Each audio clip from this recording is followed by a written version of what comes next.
ሰበር ዜና የፊልድ ማርሻል ብርሃኑ ጁላ ቀኝ እጅና አማካሪ ከስልጣን ተነሱ። አማካሪው ጀነራል ከቀናት በፊት በአንድ መድረክ ላይ ተገኝተው የሰጡት አስተያየት አብይን ማስቆጣቱ ተነግሯል። ጦርነት ሰለቸን፣ አገር እየወደመች ነው ሲሉ መናገራቸው የመንግስት ሰዎችን እነ ጀነራሎችን ክፉኛ አበሳጭቷል። ወዲህ ደግሞ የህወሓት ኃይል በሁለት ተጨማሪ አቅጣጫዎች ግዙፍ የኃይል ስምሪት እያደረገ መሆኑ ታውቋል።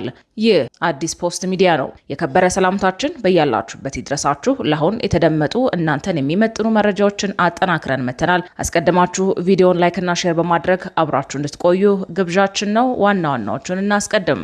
ትርምሱ ቀጥሏል። ከሰሞኑ እንደ አዲስ የአማራ ክልል ውጊያ በተጋጋለበት ወቅት እንዲሁም አዲስ ጦርነት ሊፈነዳ ይችላል ተብሎ በሚጠበቅበት በዚህ ወቅት ጀነራሉ ያሰሙት ንግግር 4 ኪሎን እያንቀጠቀጣት ነው። የፊልድ ማርሻሉ አማካሪ የሆኑት ጀነራል አለምሸት ደግፌ ከሰሞኑ ንግግራቸው በኋላ ከስልጣን መነሳታቸው ተረጋግጧል። በጦርነት እያደቀቀን ነው፣ ሀገር እየወደመች ነው፣ ሰራዊቱ ጦርነት ሰልችቶታል ያሉት ጀነራሉ የንግግራቸው በአብይና በብርሃኑ ጁላ አልተወደደላቸውም። በዚህም ከባድ እርምጃ ተወስዶባቸው ዝርዝሩን ይዘናል። የህወሓት ኃይሎች በተጨማሪ 2 ግንባሮች አዲስ ወታደራዊ እንቅስቃሴ መጀመራቸው ተሰማ። የህወሓት ጦር የኢትዮጵያን ወታደሮች ከጀርባ ለማውጋት በማሰብ የህዳሴው ግድብ ካለበት ቅርብ ርቀት ጦራቸውን እያሳፈሩ ስለመሆኑ ተጋልጧል። የመከላከያ ሰራዊት ደህንነት ቡድን ጥብቅ ክትትል እያደረገ ሲሆን በወልቃይት ጥቃት ለመፈጸም ያልተቻለው ቡድኑ ዞሮ በሌላ አቅጣጫ መከሰቱ አስደንጋጭ ሆኗል። ታደምጡታላችሁ። ብልጽግና የሃይማኖት ግጭት ለመቀስቀስ እየሰራ ነው ሲል ድርጅቱ 4 ኪሎን ከሰሰ። የአብይ አህመድ መንግስት እጅግ አስደንጋጭ ክስ ቀርቦበታል። የአርሲውን ጭፍጨፋ በዝምታ ያለፈው ብልጽግና አዲስ ዙር የሃይማኖት ግጭት ለመቀስቀስ እየሰራ ነው መባሉ እያነጋገረ ነው። የተወደዳችሁ የቻናላችን ቤተሰቦች እነዚህንና ሌሎች መረጃዎችን አጠናክረናል። አሁን ወደ ዝርዝሮቹ እናመራለን። ብልጽግና የሃይማኖት ግጭት ለመቀስቀስ እየሰራ ነው ሲል ድርጅቱ 4 ኪሎን ከሰሰ። የአብይ አህመድ መንግስት እጅግ አስደንጋጭ ክስ ቀርቦበታል። የአርሲውን ጭፍጨፋ በዝምታ ያለፈው ብልጽግና አዲስ ዙር የሃይማኖት ግጭት ለመቀስቀስ እየሰራ ነው መባሉ እያነጋገረ ነው። የኢትዮጵያ ህዝባዊ አብዮታዊ ፓርቲ ኢሃፓ ትላንት ባወጣው መግለጫ ገዢው ስርዓት ህዝቡን እርስ በርስ ለማጋጨት የመጨረሻ ያለውን የሃይማኖት ካርድ እየተጠቀመ ነው ሲል ከባድ ክስ አቀረበ።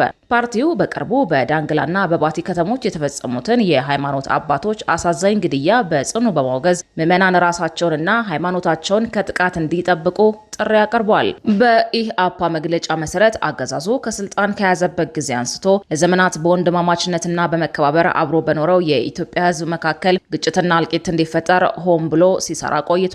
ይህ እኩይ ሴራው ባሰበው ልክ ህዝቡን ባለማጋጨቱ አሁን ላይ የሃይማኖት አባቶች ኢላማ ያደረጉ ጥቃቶችን እያባባሰ መምጣቱን ፓርቲው አስታውቋል። ለዚህም በቅርቡ በዳንግላ ከተማ በሁጥባ መስጂድ ኢማም የሆኑት ሼክ ሱፊያ መሐመድ ወደ ቤታቸው በመመለስ ላይ ሳሉ በጥይት ተመተው መገደላቸውን እንዲሁም ሰኔ 17 ቀን 2018 ዓ.ም በባቲ ከተማ የጉሃ ጽባህ አቡነ ተክለ ሃይማኖት ቤተክርስቲያን አገልጋይ የሆኑት ቄስ ፍሬው ሀብታሙ መኖሪያ ቤታቸው ውስጥ በተከፈተባቸው ተኩስ ህይወታቸው ማለፉን በአብነት ጠቅሷል። ከእነዚህ የቅርብ ጊዜ ክስተቶች በተጨማሪ ቀደም ሲል በወለጋና ባርሲ በኦርቶዶክስ ተዋህዶ ምዕመናንና አገልጋዮች ላይ የደረሰውን ግድያና መፈናቀል ፓርቲው በመግለጫው አስታውቋል። በተመሳሳይ በጦርነት ስም በመላው ኢትዮጵያ የሚገኙ አብያተ ክርስቲያናትና መስጂዶች ላይ የደረሰውን ውድመት እንዲሁም ፍትህ በጠየቁ ንጹሃን ላይ የተፈጸመው ስርዓት አገዛዙ የሃይማኖት ካርዱን ተግባራዊ እያደረገ ለመሆኑ በቂ ማሳያዎች ናቸው ተብሏል። በእምነት አባቶችና በምዕመናን ላይ የሚደርሰውን ጥቃት ለማስቆምና ፍትህ ለማስፈን የሚሰራ መዋቅር ባለመኖሩ ህዝቡ ተደራጅቶ ራሱንና እምነቱን ሊጠብቅ እንደሚገባ ኢህአፓ አሳስቧል። በተለይም የተደራጀ ጥቃት ሰለባ የሆኑት የኢትዮጵያ ኦርቶዶክስ ተዋህዶና የእስልምና እምነት ተከታዮች ከተደገሰላቸው የጥፋት ሴራ እርስ በርስ በመጠበቅ ታሪካዊ የወንድማማችነትና የመከባበር እሴታቸውን አጠናክረው እንዲቀጥሉ ፓርቲው አደራ ብሏል። ሲያጠናቅቅም ፓርቲው ለተገደሉት የሃይማኖት አባቶች ለሼክ ሱፊያ መሐመድና ለቀሲስ ፍሬው ሀብታሙ ቤተሰቦችና ወዳጅ ዘመዶች መጽናናትን ተመኝቷል። ቀጣዩ መረጃችን ፕሬዝዳንት ኢሳያስ አፈወርቂ መነጋገሪያ የሆነ ሹምሽር አደረጉ። ህገ መንግስትም ፓርላማም የሌላትን አገር በራሽን እንድትተዳደር ያደረጉት አዛውንቱ አምባገነን ከሰሞኑ ፍጹም ያልተጠበቀ ሹምሽር ማድረጋቸው ተሰምቷል። በህግደፍ የስልጣን መዋቅር ውስጥ ከኢሳያስ ቀጥሎ ያለውን ትልቁን ስልጣን የተሰጣቸው እኚህ ባለስልጣን የዓለምን ቀልብ ስበዋል። አዲሱ የሻዕቢያ ቁልፍ ሰው በእናታቸው ሞት ሀዘን ውስጥ ያሉትን ኢሳያስ አፈወርቂን ሊተኩ ይችላሉም እየተባለ ነው። ከቀናት በፊት አቶ ጌታቸው ረዳ ኢሳያስ አፈወርቂ አርጅቷል፣ ባዮሎጂካሊ በህይወት የመቆየት እድሉ አጭር ነው ማለታቸው ይታወሳል። ከኢሳያስ ህልፈት በኋላ ኤርትራ እንደ ሀገር ልትቀጥል እንደማትችል አክለው ገልጸዋል። ይህ የጌታቸው የቢሆን ትንተና በተሰማ ማግስት ታዲያ የኢሳያስ ተተኪ ማን ነው ለሚለው ጥያቄ ፍንጭ የሰጠ ሹምሽር ተደርጓል። ቢቢሲ ትግረኛ ባወጣው ዘገባ ኢሳያስ አፈወርቂ አዲስ ስልጣን መስጠታቸው የገለጸ ሲሆን ይህ ስልጣን የኤርትራ ሁለተኛው ትልቅ ሹመት እንደሆነም ጠቅሷል። ይህንን ተከትሎ ታዲያ ኢሳያስ አፈወርቂ ካሁኑ ተተኪያቸውን እያዘጋጁ ነው ወይ የሚል ጥያቄን ፈጥሯል። የኤርትራው ፕሬዝዳንት ኢሳያስ አፈወርቂ የክልል ማስተዳደሪያዎችን ሚኒስተር ለተባለ መስሪያ ቤት አዲስ ኃላፊ መሾማቸውን በይፋ ተረጋግጧል። ከኤርትራ መንግስት መገናኛ ብዙሃን የተገኘውን መረጃ የጠቀሰው ቢቢሲ ትግርኛ አምባሳደር አብደላ ሙሳ ከፍተኛ ሚኒስትር በመሆን ስልጣኑን መረከባቸውን ጠቁመዋል። የኤርትራ መንግስት ከተመሰረተበት ጊዜ ጀምሮ የክልል ማስተዳደሪያዎችን ሚኒስተር እንደ መደበኛ ያልሆነ ወይም ዲፋክቶ ምክትል ፕሬዝዳንት ሆኖ እንደሚያገለግል የዜና ምንጩ የጠቆመ ሲሆን በዚሁ መሰረት ኢሳያስ ይፋ ያልተደረገ ምክትል ፕሬዝዳንት ሾመዋል ማለት ነው። አዲሱ ሹም ቀደም ሲል የአንበሳ ዞን አስተዳዳሪ ሆነው ሲያገለግሉ የቆዩ ናቸው። በሀገሪቱ የባለስልጣናትም ሆነ የከፍተኛ የመንግስት ሹማምንት ሹመት በይፋ እንዳይገለጽ ከተደረገ ዓመታት ተቆጥረዋል። ከወሬ ባለፈም ሹመቱ ለህዝብ የሚነገረው በዜና ዘገባዎች ላይ ነው። አርብ ዕለት በወጣው ዘገባ ታዲያ አብደላ ሙሳ የክልል ማስተዳደሪያዎች ሚኒስትር ሆነው ስለ ትምህርት በመከረ የዞን አስተዳዳሪዎችና የሌሎች የትምህርት ሚኒስቴር ኃላፊዎች ስብሰባ ላይ መሳተፋቸው ተጠቅሷል። የክልል ማስተዳደሪያዎች ሚኒስትር አምባሳደር አብደላ ሙሳ ባደረጉት የመክፈቻ ንግግር ህዝባዊ ግንባር በነጻነት ትግል ወቅት የኤርትራ መንግስት ደግሞ ከነጻነት በኋላ በትምህርት ዘርፍ ያደረጉትን ግዙፍ ጥረትና ኢንቨስትመንት ከጠቀሱ በኋላ የትምህርት አገልግሎትን አስፈላጊነት ከግምት ውስጥ በማስገባት ባለፈው ዓመት በሁሉም መንደሮች የቅድመ መደበኛ ትምህርት ተቋማት እንዲከፈቱ የተወሰደውን ተነሳሽነት ለማስቀጠል አስተዳዳሪዎች ትልቅ ኃላፊነት እንዳለባቸው አሳስበዋል ይላል የኤርትራ መንግስት መገናኛ ብዙሃን ዘገባ። ሚኒስትር አብደላ ካለፈው ወር ጀምሮ በተካሄዱት የነጻነት መታሰቢያና የሰማዕታት ቀን በዓላት ላይ በፕሬዝዳንት ኢሳያስ ግራ ጎን ተቀምጠው መታየታቸው ስልጣን ማግኘታቸውን የሚያመላክት ነበረ። እሳቸው ባለፈው ዓመት ግንቦት 24 ቀን በነጻነት ቀን በ87 ዓመታቸው ከዚህ ዓለም በሞት የተለዩትን የቀድሞውን ሚኒስትር ወልደ ሚካኤል ብርሃን በመተካት ነው ስልጣኑን የተረከቡት። አብደላ ሙሳ ይህንን ሹመት ከመቀበላቸው በፊት በሊቢያ የኤርትራ አምባሳደር የነበሩ ሲሆን ከነጻነት በኋላም የኢሚግሬሽን ኃላፊ ሆነው አገልግለዋል። መጀመሪያ ላይ ወደ ኤርትራ ነጻነት ግንባር የተሰለፉት አብደላ ከኤርትራ ነጻነት በፊት የኤርትራ ህዝባዊ ነጻነት ግንባር የማዕከላዊ ኮሚቴ አባል እንዲሁም በህዝባዊ አስተዳደር ውስጥ የጀማሂር ወይም ደግሞ የህዝባዊ ድርጅቶች ኃላፊ ሆነው ይንቀሳቀሱ እንደነበረ ይታወቃል። ይህ ወሳኝ የሆነው የክልል ማስተዳደሪያ ሚኒስቴሮች ቦታ መጀመሪያ ላይ የቀድሞ ህዝባዊ ነጻነት ግንባር ዋና ጸሐፊ በነበሩት በሟቹ ሮሞዳን መሐመድ ኑር ተይዞ የነበረው ነው። ከሳቸው በኋላ ደግሞ የቡድን 15 አባል በመሆን በፕሬዝዳንቱ ላይ አቋም በመውሰዳቸው ምክንያት በቁጥጥር ስር ውለው አሁንም በእስራት ላይ የሚገኙት መሐመድ አህመድ ሸሪፎ ለረጅም ዓመታት መርተውታል። ከሚኒስተር ሸሪፎ መታሰር በኋላ ቦታው ያለ ሚኒስተር ቆይቶ በመጨረሻም በ2013 ዓ.ም ከዚህ ዓለም በሞት ለተለዩት አቶ ወልደ ሚካኤል ገብረ ማርያም ተሰጥቶ ነበረ።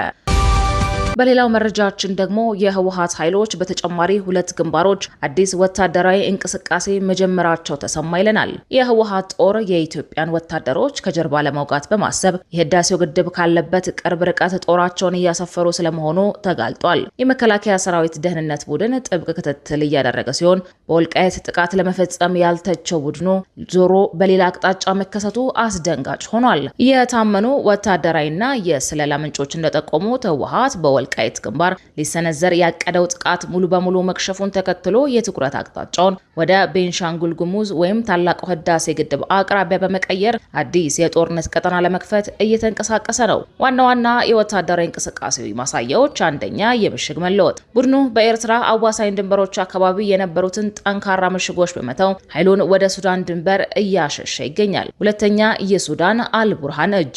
ከሱዳኑ የጦር መሪ ጀነራል አልቡርሃን ጋር በማበር በብሉ ናይል በኩል ጥቃት ለመሰንዘር የትጥቅና የሎጂስቲክ ድጋፍ እየወሰደ ነው። ሶስተኛ ስትራቴጂካዊ መደናገጥ። የወልቃይትን የአማራ ልዩ ኃይልና የመከላከያ ግንባር መጣስ እንደማይቻል ሲረዳ ትኩረት ለማስቀየርና ዓለም አቀፍ ትኩረት ለመሳብ ወደ ግድቡ አቅራቢያ ለመጠጋት ማቀዱን ያሳያል። ይህ የህወሓት አዲስ እንቅስቃሴ ወታደራዊ ጥበብ የጎደለውና ፍጹም የሆነ ስትራቴጂካዊ ስሌት ስህተት ቡድኑ ካለፉት ሽንፈቶች አለመማሩን የሚያሳይ ሲሆን ይህ ጦርነት ከመጀመሩ በፊት የኢትዮጵያ መንግስት 100% በበላይነት እንደሚያጠናቅቀው ምንም ጥርጥር የለውም። የህወሓት የስትራቴጂክ ለውጥና የቤንሻንጉል ጉሙዝ ወይም ብሉ ናይል እቅድን ለምን ወደ ፍጹም ሽንፈት እንደሚመራቸው የሚያሳዩ ሶስት ዋና ዋና ወታደራዊ ምክንያቶች። አንደኛ፣ የጂኦግራፊና የሎጂስቲክ ወጥመድ። ከኤርትራ ድንበር ምሽግን ለቆ ኃይልን ወደ ሱዳን ማዛወርና በረጅም ርቀት የቤንሻንጉልን ምድር ለመውረር መሞከር በወታደራዊ ሳይንስ ራስን ለከበባ አሳልፎ መስጠት ነው። የሱዳን የውስጥ ትርምስ በአስተማማኝ ሁኔታ የሎጂስቲክ መስመር ለመዘርጋት አይፈቅድም።